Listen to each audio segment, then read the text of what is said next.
नमस्कार साथियों, बहुत बहुत स्वागत है आपका अपने YouTube चैनल अमृत ज्ञान में। साथियों, आज का जो विषय है वो काफ़ी रोचक और ज्ञानवर्धक तो है ही, साथ ही काफ़ी गंभीर भी है। साथियों, विवाह जो कि हिंदू धर्म के प्रमुख 16 संस्कारों में से एक संस्कार होता है। युवा और युवतियां उम्र का एक ऐसा पड़ाव उनके जीवन में आता है जब वे अपने जीवन साथी को लेकर के बहुत उत्सुक रहते हैं और भविष्य के सुनहरे सपने भी देखते हैं। विवाह आजकल काफ़ी देरी से भी होते हुए देखे जाते हैं। आज के युवा और युवतियां अपने कैरियर को लेकर के काफ़ी जागरूक हो चुके हैं और विवाह वेल सेटल्ड होने के बाद ही करना पसंद कर रहे हैं, जिसमें कहीं कुछ भी गलत बात नहीं है, क्योंकि विवाह का चयन हमारा खुद का फैसला है।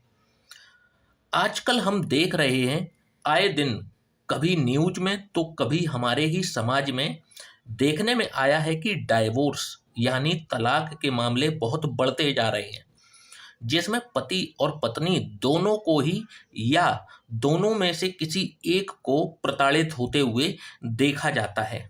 विषय काफ़ी गंभीर है, तो सोचा क्यों ना इस विषय पर एक एपिसोड बना देना चाहिए। तो विषय तो गंभीर है ही, परंतु इसका एक उपाय भी है। और वो उपाय क्या है? तो ठीक से कुंडली मिलान करके ही विवाह संपन्न होना चाहिए। कई बार कुंडली में गुण तो ठीक ठाक मिल जाते हैं, परंतु फिर भी विवाह में बहुत दिक्कत आती है। तो फिर अब क्या समस्या हुई जब गुण मिल गए फिर भी विवाह में दिक्कत आ रही है? तो साथियों, यही तो सबसे बड़ी समस्या है कि सिर्फ गुण मिलान को ही विवाह करने का आधार बना देते हैं कई एस्ट्रोलॉजर्स, ज्योतिषी। सिर्फ गुण मिलान को ही बेस बना करके वो विवाह करने को हरी झंडी दे देते हैं। वे नवांश कुंडली, लग्न कुंडली में सप्तमेश की स्थिति को इग्नोर कर देते हैं। जैसे उदाहरण के तौर पर मैं एक चीज आपको समझाता हूं। गुण मिलान की जो पद्धति है उसमें वर्ण का मिलान, गर्ण का मिलान, भकूट का मिलान, योनि, नाड़ी, तारा इत्यादि सब चीजें हम लोग मिलान देखते हैं और उसी के आधार पर ही वो गुणों का जो स्कोर कार्ड है वो तैयार होता है। लेकिन अब मैं आपको इसको डीप में ले जाता हूं। राशियों के 4 वर्ण होते हैं। राशियों को 4 वर्णों में बांटा गया है, जैसे ब्राह्मण वर्ण, क्षत्रिय वर्ण, वैश्य वर्ण और शूद्र वर्ण। अब ब्राह्मण वर्ण में कौन सी राशियां आती हैं? तो कर्क राशि, वृश्चिक राशि और मीन राशि ये ब्राह्मण वर्ण में आती हैं। क्षत्रिय वर्ण में मेष राशि, सिंह राशि और धनु राशि आती है। वैश्य वर्ण में वृष राशि, कन्या राशि और मकर राशि आती है। और शूद्र वर्ण में मिथुन राशि, तुला राशि और कुंभ राशि आ जाती है। तो अब आप एक उदाहरण ले लीजिए कि ब्राह्मण वर्ण वाले का विवाह शूद्र वर्ण वाले से करा दें तो अब कैसा रिजल्ट आएगा। मान करके चलिए, एक हाइपोथेटिकल सिचुएशन है कि ब्राह्मण वर्ण वाले का विवाह शूद्र वर्ण वाले से करा दिया जाए तो रिजल्ट कैसे आएंगे? तो आप देखेंगे कि वे एक दूसरे को समझ ही नहीं पाएंगे। उन दोनों का ही जो सोच होगी बिल्कुल विपरीत होगी, अलग अलग होगी, जिससे कि वैचारिक मतभेद दोनों के बीच उत्पन्न होने की पूरी पूरी संभावना है और जो कहीं ना कहीं वैवाहिक रिश्तों को प्रभावित करेंगे। नाड़ी दोष जो कि स्वास्थ्य पर बुरा प्रभाव डाल सकता है यदि नाड़ी दोष उत्पन्न हो जाए। और एक उदाहरण दे दूं, जैसे कि देवता गण वाले का विवाह राक्षस गण वाले से करा दें तो अब बताइए झगड़ा होगा या नहीं होगा? दोनों का सोचने का नजरिया ही अलग है, दोनों झगड़ा करेंगे ही करेंगे। ये उनका मूल स्वभाव एक दूसरे के प्रति बन जाएगा। ये तो सिर्फ एक बेसिक लेवल हो गया गुण मिलान का। अब चलते हैं एडवांस लेवल पर और डीप में, जिसे कि हम बोलते हैं नवांश पत्रिका। जब भी हम कुंडली का मिलान करते हैं तो इसको हमें विशेष रूप से इसका मूल्यांकन कर लेना चाहिए, क्योंकि नवांश पत्रिका को हम बेसिकली जो यूज़ करते हैं वो विवाह देखने के मामले में ही करते हैं। वैसे नवांश पत्रकार के और भी कई यूजेज हैं, परंतु आज का जो विषय है वो विवाह के ऊपर है, तो इसको आज यहीं तक सीमित रखते हैं। तो आज नवांश पत्रिका की मदद से हम जानेंगे कि किस किस प्रकार से कौन कौन सी समस्याएं आ सकती हैं वर और वधू के जीवन में, और नवांश पत्रिका क्या है, इसका कैसे यूज किया जाता है। आइए इस पर हम थोड़ी सी चर्चा कर लेते हैं। तो साथियों, वैसे तो कुंडली मिलान में लग्न पत्रिका ही अहम भूमिका में आती है, और कुंडली की प्रिडिक्शन में भी लगन पत्रिका जो है वो सबसे पहले लगन पत्रिका ही आती है। परंतु जब हम विवाह को देखते हैं और कहीं हमें सप्तम भाव और सप्तमेश पीड़ित नजर आता है, तो जैसे कि आपने देखा होगा कि कभी किसी रोग का पता लगाना हो तो हम ब्लड टेस्ट कराते हैं, और ब्लड टेस्ट में भी उसका परीक्षण कैसे किया जाता है, तो माइक्रोस्कोप के द्वारा किया जाता है। तो इसको नवांश पत्रिका को आप एक तरीके से माइक्रोस्कोप समझ लीजिए अपनी लगन पत्रिका का। इसको सूक्ष्म रूप से यदि देखना हो तो हम इससे सर्टिफाई कर सकते हैं। जैसे लगन पत्रिका में सप्तम भाव और सप्तमेश पीड़ित नजर आ रहे हों, ऐसा लग रहा हो कि भाई यहाँ पर सप्तमेश और सप्तम भाव पीड़ित है और ये शादी चल पाएगी कि नहीं चल पाएगी। इन दोनों की कुंडली के गुण तो मिलान हो गए हैं, परंतु ग्रहों का जो समीकरण बन रहा है वो उनके जीवन में बुरा इम्पैक्ट तो नहीं डाल देगा। लेकिन हम लगन पत्रिका को देख करके पूरी तरीके से सर्टिफाई नहीं कर पा रहे हैं। तो अब उस लगन पत्रिका को सर्टिफाई करेगी नवांश पत्रिका। ये मान लीजिए कि नवांश पत्रिका एक सर्टिफिकेट है किसी चीज की एश्योरिटी देने का। ठीक है, अब आप ज़्यादा समझ पाए होंगे मेरी बात को कि लग्न पत्रिका में यदि ऐसा दिख रहा है कि भाई इसके वैवाहिक जीवन में समस्या आ सकती हैं, और नवांश पत्रिका भी यदि वही बात करती है जो लग्न पत्रिका कर रही है, तो अब इसको सर्टिफिकेट मिल गया कि हाँ भाई अब प्रॉब्लम आएगी ही आएगी। तो आइए अब देख लेते हैं उदाहरण से। जैसे आपके समक्ष मैंने एक मिथुन लग्न की जन्म पत्रिका बना रखी है। यही इसे D1 चार्ट भी कहते हैं, लगन पत्रिका भी कहते हैं, और इसको D9 चार्ट या नवांश पत्रिका भी कहते हैं। तो आइए समझ लेते हैं इसको। जैसे आपके समक्ष ये मिथुन लग्न की जन्म पत्रिका है, ठीक है।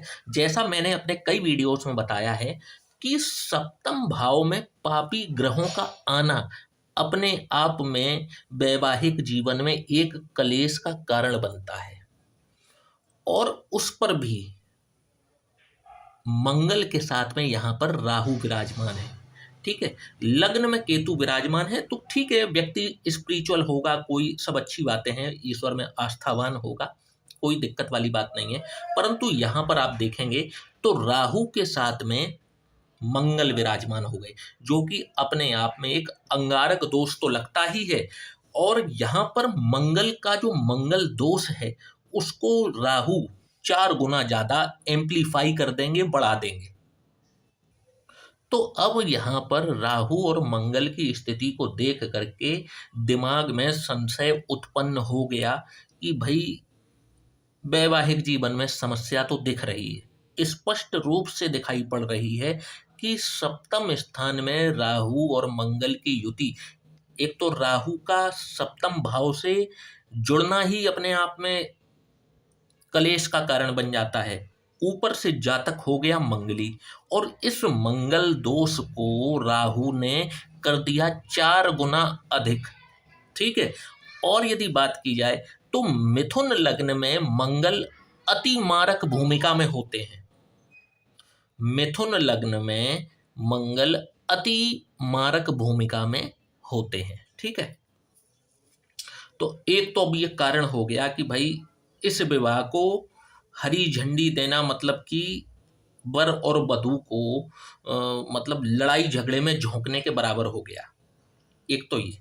अब दूसरी चीज आप देखेंगे तो गुरु, जो कि यहाँ पर सप्तमेश बनते हैं, एकादश भाव में विराजमान हो करके अपनी नवम दृष्टि विवाह स्थान पर डाल रहे हैं। अब जैसा कि मैंने गुरु के बारे में भी बता रखा है कि गुरु जिनकी दृष्टि में अमृत है, जिस भाव पर पड़ती है, उस भाव से संबंधित अच्छे फलों को ये बढ़ा देते हैं और बुरे फलों को कम करने की पूरी कोशिश करते हैं। अगर एक अगर इनका मूल स्वभाव अगर देखा जाए तो ये देखिए विवाह के नैसर्गिक कारक भी हैं, और विवाह के नैसर्गिक कारक होकर के विवाह स्थान पर ही इनकी दृष्टि जो है, अब जो यहाँ पर ये दोष उत्पन्न हो रहा था उस दोष को कम करेंगे। कहते हैं कि एक बलवान गुरु बृहस्पति अगर कुंडली में अच्छे विराजमान हो जाएं तो कुंडली के सैकड़ों दोषों का शमन कर देते हैं। तो यहाँ पर गुरु की दृष्टि जो है, तो अब यहाँ पर फिर कंफ्यूजन हो गई कि भाई राहु और मंगल चीजें खराब कर रहे थे, परंतु गुरु जो हैं वो विवाह स्थान को देख रहे हैं। तो अब क्या करना चाहिए? तो जब तक इतनी बात हुई तब तक मेरी दृष्टि गई शनि के ऊपर। शनि जो कि 10वें स्थान पर बैठे हैं और अपनी 10वीं दृष्टि विवाह स्थान पर ही डाल रहे हैं। अब शनि देव की 10वीं दृष्टि जब विवाह स्थान पर पड़ेगी, एक तो विवाह ही इनका डिले से होगा। कई मामलों में, ज्यादातर मामलों में ऐसा देखा जाता है, जब तक कि सप्तमेश बहुत बलवान ना हो, लग्नेश बहुत बलवान ना हो, और शनि यदि बलवान होकर के 10वें भाव में बैठे हैं तो ये विवाह में निश्चित तौर पर डिले कराते हुए देखे जाते हैं। तो एक तो शनि देव की दृष्टि पड़ी विवाह स्थान पर, राहु मंगल के ऊपर दृष्टि पड़ रही है, और राहु मंगल यहाँ पर विराजमान हैं। तो इस प्रकार से ये देखने में आ रहा है कि इस व्यक्ति का जो वैवाहिक जीवन है वो समस्याओं से घिरा हुआ रहेगा। ठीक है, इनका जो वैवाहिक जीवन है वो समस्याओं से घिरा हुआ निश्चित तौर पर रहेगा। अब बात करते हैं कि क्या इनका तलाक भी हो जाएगा यदि आप अपने पुत्र का या पुत्री का विवाह कराना चाह रहे हैं, और ऐसी किसी की कुंडली आपके समक्ष आती है, तो क्या आप उससे विवाह कराना पसंद करेंगे? अब इसका सूक्ष्म रूप से इसका विवेचन जरूरी है। तो अब हम दृष्टिपात करते हैं नवांश पत्रिका के ऊपर। तो जब नवांश पत्रिका पर हमारी दृष्टि जा रही है तो देखेंगे कि गुरु और बुध जो कि नैसर्गिक शुभ ग्रह होते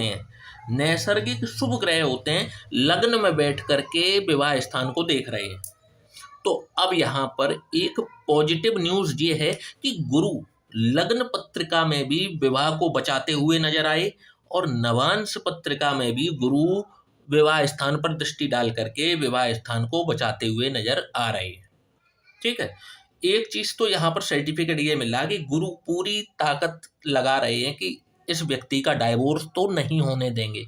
दूसरी चीज, बुध भी अपनी 7वीं दृष्टि विवाह स्थान पर डाल रहे हैं, और बुध जो है, बुध की खासियत होती है जिस ग्रह के साथ होते हैं ये उसी के जैसे फल देना शुरू कर देते हैं। तो बुध भी सौम्य ग्रह होते हैं, तो इनकी दृष्टि भी विवाह स्थान पर अच्छी ही है।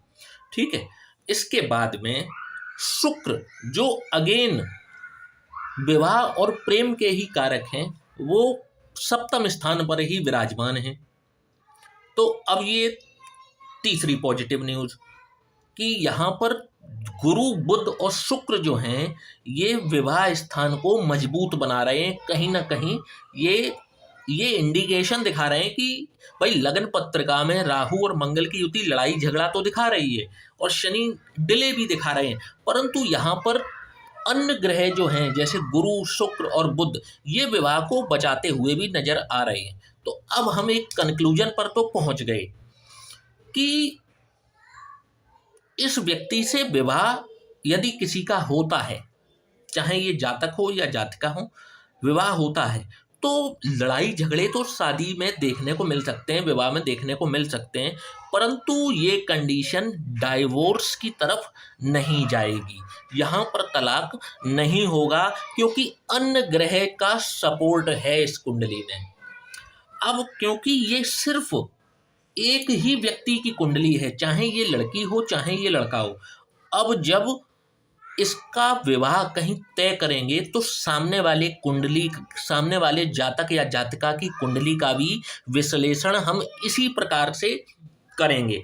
जैसे कि इसकी लग्न पत्रिका में सप्तम स्थान थोड़ा बहुत पीड़ित नजर आ रहा है, परंतु नवांश में चीजें ठीक दिख रही हैं। तो अब सामने वाले की कुंडली जो इससे रिश्ते के लिए आया है, यदि उसकी लग्न पत्रिका नवांश पत्रिका मजबूती के साथ में है तो हम चीज़ें कंसीडर कर सकते हैं, विवाह कर सकते हैं, कोई समस्या नहीं आएगी। एक तो इनको नवांश में सपोर्ट मिल रहा है, दूसरी चीज़ अगर सामने वाले की कुंडली मजबूत है, उसके में डाइवोर्स का किसी प्रकार से कोई योग नहीं है, तो विवाह किया जा सकता है सब्जेक्ट टू अदर कंडीशंस, जैसे कि इनके गुणों का मिलान, जैसे जो मैंने अभी पहले बताया था कि गण का मिलान, वर्ण का मिलान, वो सब चीज़ें भी अहम भूमिका में होंगी। क्योंकि अगर गण में ही दिक्कत आ जाएगी, वर्ण में ही दिक्कत आ जाएगी, तो वैचारिक मतभेद जो हैं वो कब झगड़े का रूप ले लेंगे वो पता नहीं चलता। ठीक है, तो इस प्रकार से कुछ आज हमने जो चर्चा की है वो नवांश कुंडली के ऊपर की है, D9 चार्ट के ऊपर की है, कि कैसे हम इसका सर्टिफिकेट लेते हैं। लगन पत्रिका में यदि हमें समझ में नहीं आता वैवाहिक स्थिति का, तो नवांश पत्रिका का सपोर्ट हम किस प्रकार से ले सकते हैं। आशा करता हूँ कि आज का ये वीडियो आपको पसंद आया होगा, तो वीडियो को लाइक और चैनल को सब्सक्राइब करना बिल्कुल भी ना भूलिएगा। और यदि आप भी अपनी कुंडली का विश्लेषण करवाना चाहते हैं तो नीचे दिए हुए इस व्हाट्सएप नंबर पर आप हमसे संपर्क कर सकते हैं। जय श्री राम।